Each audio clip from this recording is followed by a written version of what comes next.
Hello and welcome. আজি আমি এটা নতুন টপিক আলোচনা কৰিম হেতু হৈছে যে কাৰ্বনক কিয় ভাৰ্সেটাইল এলিমেন্ট বুলি কোৱা হয় বা কাৰ্বনৰ ভাৰ্সেটাইল নেচাৰটো কিয় আহে এক্সামত যদি তোমালোকে PYQ উঠাইছোৱা তেতিয়া হলে এটো এক্সামত অহা দেখা পাবা হেতু হৈছে যে ভাৰ্সেটাইল নেচাৰ অফ কাৰ্বন সোয়া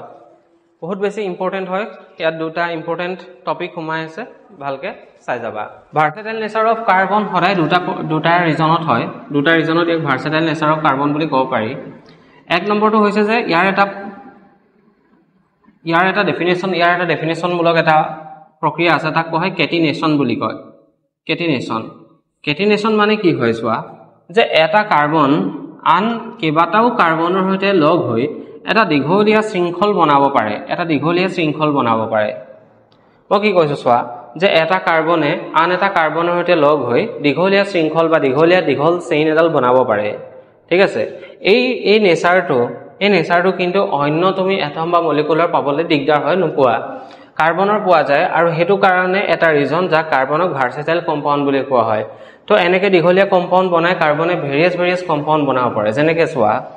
মই কালি কৈছিলো যে যদি এটা কাৰ্বন আন এটা কাৰ্বনৰ সৈতে লগ লাগি থাকে ইয়াৰ নামটো কি হ'ব ইথেন হ'ব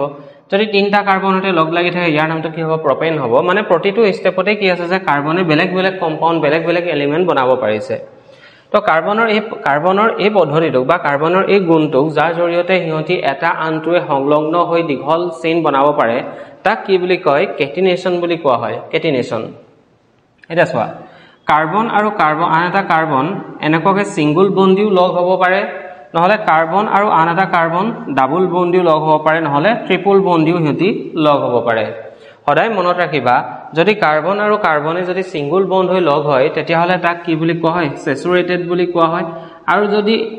ডাবল বন্ড বা ট্ৰিপল বন্ড হৈ লগ হয় তেতিয়া হলে হিয়তক কি বুলি কোৱা হয় আনস্যাচুৰেটেড বুলি কোৱা হয় এক্সামত সুধিছিলে স্যাচুৰেটেড সংপৃক্ত আৰু অসংপৃক্ত কাক কয় এটো এটা ডেফিনেশন এটা সব ভাৰ্সেটাইল নেচাৰ অফ কাৰ্বনৰ তুমি 2 নম্বৰ ৰিজনটো চোৱা কি হয় কাৰ্বনৰ কি থাকে টেট্ৰাভেলেন্সি থাকে কাৰ্বনৰ কি কয় ইয়াক